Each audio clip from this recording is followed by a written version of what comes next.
Vous écoutez Alger chaîne 3, le journal.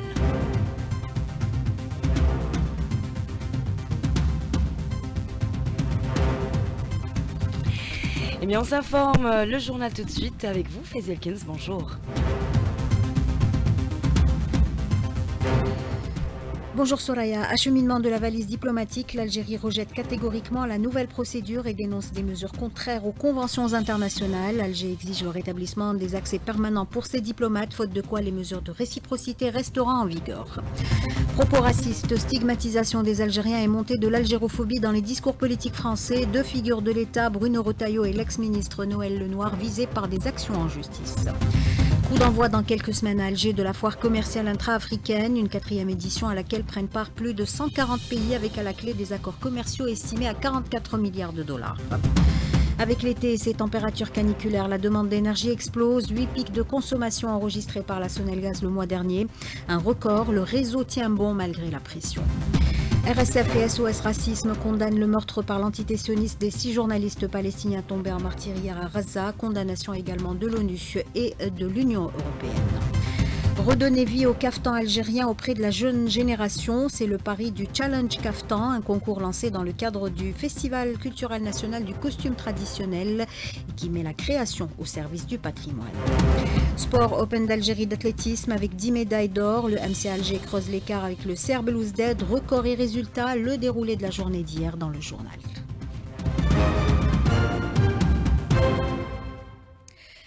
Madame, Monsieur, bonjour et merci de vous joindre à nous. Je vous le disais en titre, l'Algérie rejette fermement la nouvelle procédure proposée par la diplomatie française concernant l'acheminement de la valise diplomatique dans les aéroports parisiens. En cause des restrictions jugées contraires aux conventions internationales, notamment celle de Vienne, qui garantissent aux diplomates un accès libre et sécurisé aux zones réservées pour la récupération de leurs valises officielles.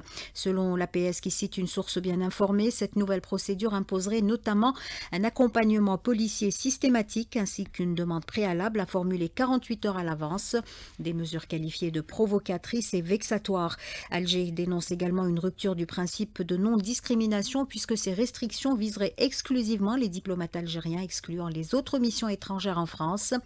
De plus, les consulats algériens installés en région seraient eux aussi concernés sans que leur cas n'ait été pris en compte dans la proposition française. L'Algérie demande donc le rétablissement immédiat des accès permanents à ses agents diplomatiques et consulaire. Elle affirme qu'une fois ces badges restitués, elle lèvera en retour les mesures de réciprocité déjà appliquées sur son terrain. 2 personnalités françaises sont visées par des actions en justice. Une plainte pour des propos incitant à la haine et à la discrimination a été déposée contre le ministre de l'Intérieur par l'avocate et ancienne bâtonnière de Nîmes. Bruno Retailleau a déclaré en septembre dernier sur un plateau télé « L'immigration n'est pas une chance pour la France » et en février il enfonce le clou. Le voile est un signe d'apartheid. Selon Khadija Aoudia, ces propos sèment la division, alimentent les préjugés et sont indignes d'un ministre. Elle prévient que si la justice française ne va pas au bout, elle portera l'affaire devant la Cour européenne des droits de l'homme ou encore devant l'ONU. Autre personnalité française à avoir créé la polémique avec ses propos jugés racistes, l'ancienne ministre Noël Lenoir. S'exprimant sur une chaîne d'information connue pour ses positions anti-algériens, Lenoir a affirmé que les millions d'Algériens vivant en France seraient des terroristes potentiels. Des déclarations qui ont provoqué l'indignation. Une députée écologiste a saisi la justice et l'association SOS Racisme a déposé plainte contre la chaîne de télé réclamant des excuses publiques et une amende. Pour Nasser Khabat, président du mouvement dynamique des Algériens en France, ces déclarations mettent en péril la République, il le dit à Sofiane Saouli. Madame Lenoir Noël, ancienne haute responsable française, a déclaré que des millions, elle a bien précisé des millions d'Algériens, étaient prêts avec des couteaux à s'en prendre à des personnes dans les bus, dans les gares, dans les rues de France. C'est scandaleux, c'est dangereux pour le vivre ensemble, c'est dangereux pour la République. Et je crois que nous en appelons aujourd'hui la population à déposer plainte, à tous les Algériens et franco-algériens qui se sentent stigmatisés à déposer plainte devant les tribunaux compétents, car ceci relève d'une infraction au droit français. Cette femme n'est pas au-dessus du droit, même si elle est de formation avocate, et que nous en appelons aussi à l'État français pour assumer ses responsabilités et mettre un terme à ces dérives verbales indignes d'une démocratie qui se veut exemplaire. L'Afrique économique a rendez-vous début septembre prochain à Alger pour la foire commerciale intra-africaine, une 4e édition qui se prépare activement. La 6e conférence du conseil consultatif de cet événement a réuni hier plusieurs hauts responsables, dont le ministre du Commerce extérieur Kamal El-Zig et l'ancien président nigérien Olusegun Obasanjo. Une visite de terrain a permis d'évaluer l'état d'avancement des préparatifs logistiques et techniques. Il faut savoir que plus de 140 pays prennent part à ce rendez-vous avec à la clé des accords commerciaux et d'investissement estimés à plus de 44 milliards de dollars. Samia Aloun.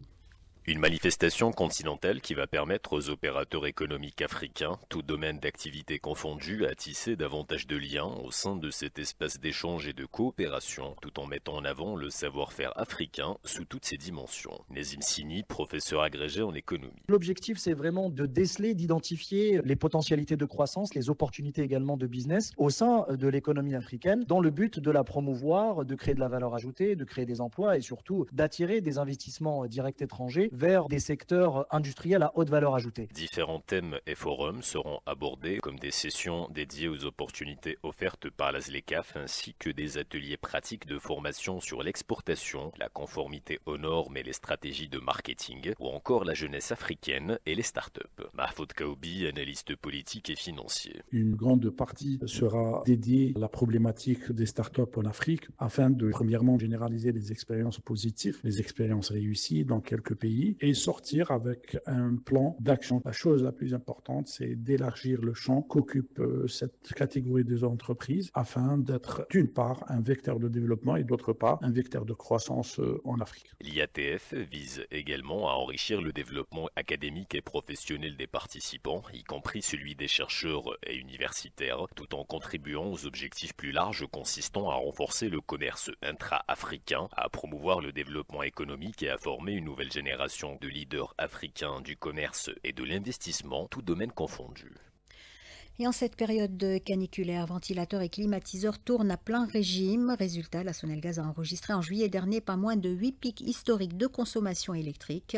Une demande record à laquelle le groupe a pu répondre sans interruption malgré la pression sur le réseau. Maya Elkens. Plus il fait chaud et plus les besoins des citoyens en électricité augmentent. Certains, pour essayer d'atténuer l'impact de la canicule, n'hésitent pas à recourir à une climatisation quasi permanente, contrairement à d'autres. Les climatiseurs, je les laisse allumer toute la journée, même la nuit en dormant, vu qu'on ne peut pas se permettre d'ouvrir les fenêtres. Humidité plus chaleur, un combo qui fait que la consommation augmente chez chacun de nous. On préfère allumer le climatiseur que d'avoir chaud la nuit ou la journée. C'est pas toujours évident, surtout avec 2 enfants bas âge. La nuit, elles ont toujours peur de dormir dans le noir, donc j'allume toujours une veilleuse. Je fais attention à ma consommation, j'éteins toujours les appareils électroménagers avant de sortir. En dépit des pics de consommation enregistrés, Sonelgaz a pu répondre à la demande croissante en énergie tout en maintenant ses exportations. Ce succès est le fruit de la coordination entre ses filiales, souligne Fatma Zohra Merzougui, directrice de la communication à Sonelgaz. Ce plan a permis le renforcement des capacités de production qui ont dépassé les 27 300 MW et la mise en service de nouvelles infrastructures énergétiques de transport et de distribution auxquelles se rajoute un plan spécial pour le renforcement du réseau du Grand Sud. Sonelgaz a mobilisé en permanence des équipes techniques pluridisciplinaires pour intervenir dans le cas de rupture de l'approvisionnement en électricité, également à la mobilisation sur terrain des entreprises, travaux préqualifiés auprès de nos services. Le groupe Sonelgaz multiplie les campagnes de sensibilisation cet été. L'objectif est de lutter contre le gaspillage et d'éviter les perturbations du réseau. Les inscriptions universitaires définitives se poursuivent jusqu'au 15 du mois en cours. La prochaine rentrée verra des nouveautés, notamment en termes d'encadrement pédagogique et de formation. Illustration à Oran avec Mohamed Hamza Belmadani. L'université Oran 2, Mohamed Ben Ahmed, se prépare à accueillir près de 5000 étudiants pour la rentrée 2025-2026. Nouveauté, l'ouverture d'une licence en langue italienne, fruit d'un partenariat avec l'université de Pérouse en Italie et l'université de Blida 2. La double diplomation en sciences politiques langue anglaise se poursuit. Nouveau bachelier en première année et première promo en deuxième année. Il est prévu également la formation des enseignants, plus de 70 places pour professeurs de primaire en français, 100 en anglais, 70 pour le moyen en anglais et 150 pour le secondaire, dont 70 en allemand et 90 en espagnol. D'Oran, Mohamed Hamza Belmadani, Alger, Chan 3. Piraterie, trafic de drogue et pêche illégale, l'Algérie plaide pour la création d'un mécanisme onusien dédié à la sécurité maritime. Pour Ammar Benjama, notre représentant permanent à l'ONU, ce mécanisme doit faciliter le partage d'informations, les exercices navals conjoints et le recours aux nouvelles technologies comme l'IA ou encore la surveillance par satellite. L'assassinat par l'entité sioniste de 6 journalistes à Gaza continue de susciter les réactions. L'Organisation nationale des journalistes algériens condamne avec la plus grande fermeté ce crime odieux qui a délibérément ciblé les journalistes. Reporters sans frontières appelle à une action forte de la communauté internationale pour faire cesser les attaques contre les journalistes dans l'enclave et demande une réunion du Conseil de sécurité. Le bilan de l'agression sur Gaza s'est alourdi à près de 61 500 martyrs et plus de 153 000 blessés. Ces dernières 24 heures, les corps de 69 martyrs et 362 blessés sont arrivés dans les hôpitaux de l'enclave.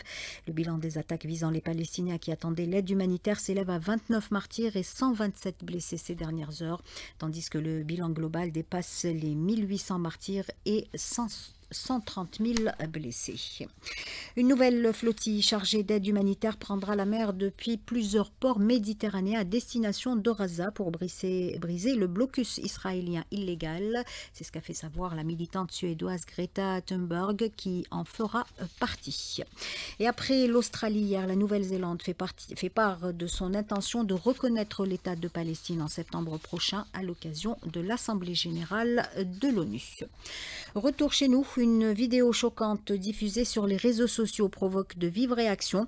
On y voit 2 individus agresser violemment un homme à coups d'arme blanche avant de lui voler ses effets personnels. Une enquête a été immédiatement ouverte par les services de sûreté de la Daïra de Ain Fakroun. Les 2 suspects ont été identifiés et arrêtés en un temps record.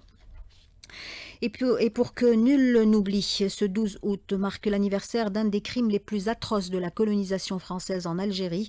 En 1845, sur ordre du général Saint-Arnaud, plus de 1500 membres de la tribu de Bnisbeh ont été tués, asphyxiés dans une grotte à Deboussa. Ces enfumades sont documentées dans des lettres conservées dans les archives françaises. Un monument est en cours de réalisation pour honorer la mémoire des martyrs. Symbole d'élégance, de raffinement et d'identité, le caftan algérien se réinvente à travers le Challenge Caftan, un concours lancé dans le cadre du Festival national du costume traditionnel algérien. Objectif, faire découvrir ce vêtement d'exception à la jeune génération. Sidali Fares. Une tenue traditionnelle aux racines profondes incarne l'élégance, la richesse et l'histoire de l'Algérie. Le caftan est bien plus qu'un simple vêtement. Il est un témoin vivant de l'évolution des civilisations qui ont traversé le territoire algérien. Il a été inscrit au patrimoine culturel immatériel de l'humanité par l'UNESCO. Faiza Riach, directrice du Palais des Raïs, Bastion 23, revient sur l'historique du caftan. Les recherches historiques et archéologiques montrent qu'il existait déjà depuis l'époque des conquêtes islamiques. Il était notamment porté par les princes zirides, hamadides, rostomides et même ceux de la dynastie islamique. Ce n'est toutefois qu'à l'époque ottomane que les femmes algériennes commencent à s'y intéresser de manière marquée, donnant bien sûr naissance à une véritable créativité dans la conception et la couture de diverses formes de kaftan comme le khala'a, le qat, le qwiyat ou encore le qarftan ou kima yitsemma le qarftan de la région de Tlemcen. Et dans le cadre du Festival culturel national du costume traditionnel algérien, vous avez programmé un concours. Lancé par la création du meilleur kaftan inspiré des symboles et de rchmet et gherzet algériens. C'est des symboles de l'identité nationale algérienne. À qui s'adresse cette compétition? Aux jeunes talents passionnés par la création et la couture du costume traditionnel algérien. Le concours Challenge Caftan est programmé pendant les activités du Festival culturel national du costume traditionnel algérien et cela se déroule au Palais des Raïs du 30 au 2 septembre prochain. Du sport avec tout d'abord l'Open d'Algérie d'athlétisme avec 10 médailles d'or. Le MC Alger creuse l'écart avec le CRB. Record et résultat, le déroulé de la journée d'hier avec Malik Louhla. La troisième journée de compétition a été largement au profit du Mouloudia Club d'Alger qui a pu remporter pas moins de 6 médailles d'or supplémentaires et comptabilise désormais 10 médailles d'or, loin devant le CR Belouizdad qui voit son compteur bloqué à 4 médailles d'or seulement. La journée a été rehaussée par la belle performance de Abdelnour Benjemer sur 400 mètres plats qui a couvert le tour de piste en 45 secondes et 51 centièmes. Benjemer justement nous parle de son second titre national. كان سباق نوعا ما سهل والحمد لله تحصلت على توقيت 45 ثانيه و50 ثانيه اللي جو اسلامي كنزيدوا نباطوا الركور تاعنا كتب ربي. Et du côté du 1500 mètres, messieurs, la surprise est venue du Mouloudéen Abdelrazak Khalili qui a réalisé un nouveau record personnel en 3 minutes 38 secondes et 17 centièmes. Et chez les dames, c'est Rania Razdi qui remporte la course et qui nous livre ses impressions. تحصلت على المرتبه الاولى وجبت ان شاء الله بطوله عربيه بطوله عالميه فرحوا الجزائر. Par ailleurs, les relais du 4 x 100 mètres ont été dominés par les équipes du Mouloudia d'Alger où l'équipe féminine a réalisé un nouveau record national en 46 secondes et 57 centièmes. La quatrième et dernière journée de compétition prévue ce mardi verra pas moins de 15 finales au programme avec notamment la finale du triple saut messieurs avec la présence du mondialiste Yasser Triki. Football avec le championnat d'Afrique des joueurs locaux au programme ce mardi dans le groupe D Sénégal-Congo à 15h et à 18h Soudan-Nigeria. Hier, l'Ouganda a pris provisoirement la tête du groupe C à l'issue de la troisième journée. Lotfi Benidir. La sélection du pays hôte, l'Ouganda, a réalisé sa seconde victoire depuis l'entame du championnat d'Afrique des Nations en s'imposant 2-0 face au Niger, alors qu'un peu plus tôt dans l'après-midi, l'Afrique du Sud s'est imposée 2-1 face à la Guinée. Au classement provisoire, c'est l'Ouganda qui prend la tête du groupe C avec un total de 6 points, alors que l'Algérie et l'Afrique du Sud occupent la deuxième place avec 4 points. La quatrième place revient à la Guinée avec 3 points et enfin le Niger, 5e avec 0 points. Pour rappel, la sélection nationale est exemptée pour cette troisième journée. La prochaine sortie des joueurs de Medjid Bouguera est prévue vendredi 15 août à 15h face à la Guinée avant de boucler la phase des poules face au Niger lundi 18 août à 18h.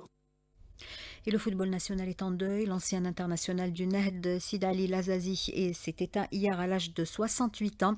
Fidèle à son club de toujours, le défunt surnommé Raya a marqué les esprits par son talent et son attachement aux couleurs sang et or. La FAF présente ses condoléances à sa famille et au monde du football national.